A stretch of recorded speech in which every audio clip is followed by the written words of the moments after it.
घर के बाहर फट फट फट की जोर से आवाज हुई। सीमा को लगा कि पटाखे फूट रहे हैं। वो डर के मारे घर से बाहर निकली। देखा तो सामने योगेश यानी कि पतिदेव एक बुलेट बाइक पर बैठे हैं। अरे डर गई क्या? बाइक लेकर आया हूँ तुम्हें घुमाने के लिए। सच में? मुझे लगा पटाखे फूट रहे हैं। अरे पटाखे भी फूटेंगे और मिठाई भी बटेगी। माँ को तो बुलाओ। माँ भी बाहर आ जाती है। अरे योगेश बेटा, इतनी जल्दी आ गया? और ये गाड़ी किसकी है? साहब की है? हाँ माँ, तुम्हारा बेटा साहब से कम है क्या? मेरी ही है। अरे बेटा, इतनी बड़ी गाड़ी ले ली, इससे तो तू घोड़ा ही ले लेता। महंगी पड़ी होगी ना? माँ महंगी सस्ती छोड़ो और मिठाई लाया हूँ, गांव में बंटवा दो। अरे बंटवा क्यों दो? पीछे बैठो, गांव में बांट कर आते हैं। सब खुश थे। योगेश गांव के बाहर एक कोयले की खदान में मजदूरी करता था। मेहनत और अकल से उसने वहां ठेकेदारी का काम सीख लिया और सूझबूझ से ठीक ठाक पैसा बनाने लगा। गांव में बात फैल गई कि योगेश के घर धमाका गाड़ी आई है। ऐसी गाड़ी पहले कभी किसी ने गांव में तो देखी नहीं थी। योगेश और माँ गाड़ी से वापस घर आ जाते हैं। बेटा, बाबूजी ऊपर से देख रहे होंगे और आशीर्वाद भी दे रहे होंगे तुझे। वो होते तो उनको भी घुमाता माँ। पूरे गांव में नाच नाच के मिठाई बांटने जाते। जैसे मैंने नाच नाच के बांटी थी जब वो अपने लिए एक साइकिल लेकर आए थे।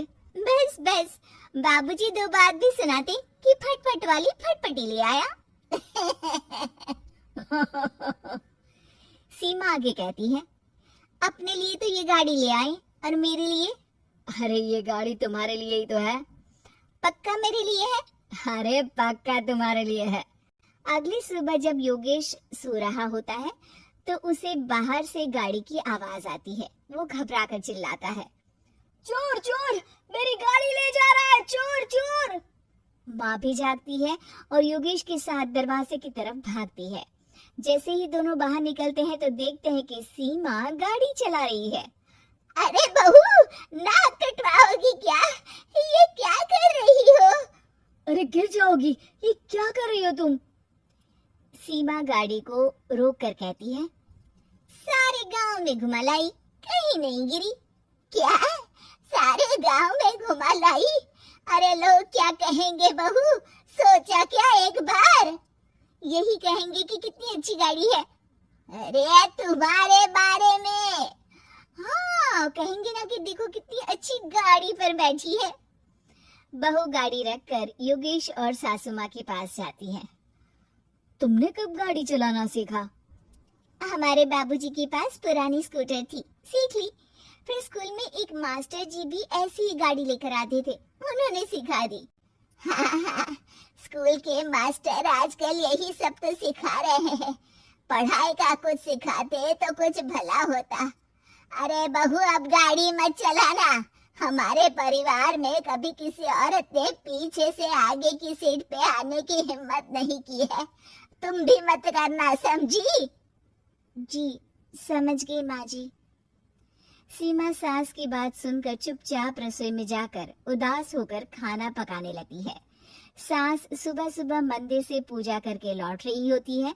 तभी उसे दो औरतें रोक लेती हैं और कहती हैं, अरे बहू को थोड़े अच्छे लक्षण भी सिखा दो। गाड़ी चलाने निकली थी, गांव की मर्यादा का कोई ख्याल नहीं है। वही तो, अरे पैसे आने लगे हैं तो क्या मतलब कि किसी रीति रिवाज को नहीं मानोगे? अरे समाज में रहना है तो समाज के ढंग से ही रहना पड़ता है। अरे लाज भी नहीं आई बहू को? चूल्हे चौके से निकलकर सीधे गाड़ी लेकर चौराहे चबूतरे नाप लिए, फाट फाट फाट करते हुए। अरे कुछ कह देना उसे। अरे ये क्या कहेगी, बूढ़ी सास है, इनकी थोड़ी ना चलती होगी घर में। हाँ, बहू की ही चलती होगी, मर्जी भी और गाड़ी भी।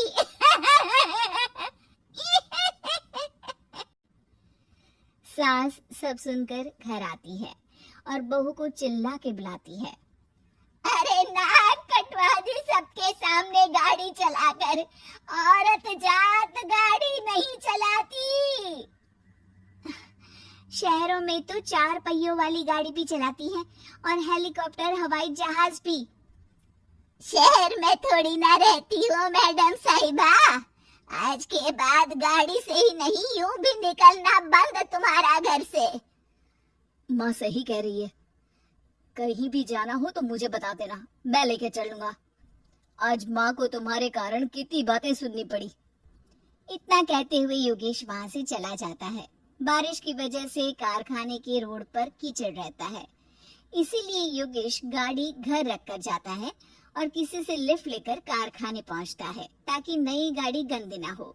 लेकिन शाम को इतनी तेज बारिश होती है कि उसे वापस आने का कोई साधन ही नहीं मिलता। बारिश बढ़ती जाती है, रात के 11 बज जाते हैं। रास्ते में एक नदी का ब्रिज है, अगर उस पर पानी आ गया तो योगेश कारखाने में ही फंस जाएगा। पूरी रात भूखे प्यासे बितानी पड़ेगी। घना अंधेरा, बिजली की कड़कड़ाहट और तेज बारिश। राजेश डर भी रहा था, ठंड से कांप भी रहा था। तभी उसे रोड से आती हुई एक रोशनी दिखती है। वो देखता है कि उसके सामने एक बाइक आकर खड़ी हुई है। वो ऊपर वाले को धन्यवाद देकर उस बाइक वाले आदमी की तरफ बढ़ता है, पर पास जाकर देखता है तो भौचक्का रह जाता है। सीमा, तुम यहाँ इतनी बारिश में गाड़ी पर? पहले बैठो तो, नदी ब्रिज पे आ जाएगी तो जाना मुश्किल हो जाएगा। योगेश गाड़ी के पीछे बैठता है। सीमा गाड़ी चला रही है। मैंने तो तुमको पहचाना ही नहीं। गाड़ी की आवाज तो पहचानी होगी ना? अरे पर मुझे नहीं पता था कि तुम आओगी। अच्छा किया कि तुम आ गई। माँ नहीं आने दे रही थी, पर हमेशा पति पत्नी की रक्षा थोड़ी ना करेगा, पत्नी को भी तो करनी चाहिए। योगेश को सुबह अपने किए पर पछतावा होता है। उसकी आंख में आंसू आ गए जो बारिश की बूंदों में बह गए थे। उसके बाद सीमा को सास ने और योगेश ने खुशी खुशी समाज की सीमा लांघने की मंजूरी दे दी। अब वो जहां भी जाती फट फट फट गाड़ी पे ही जाती।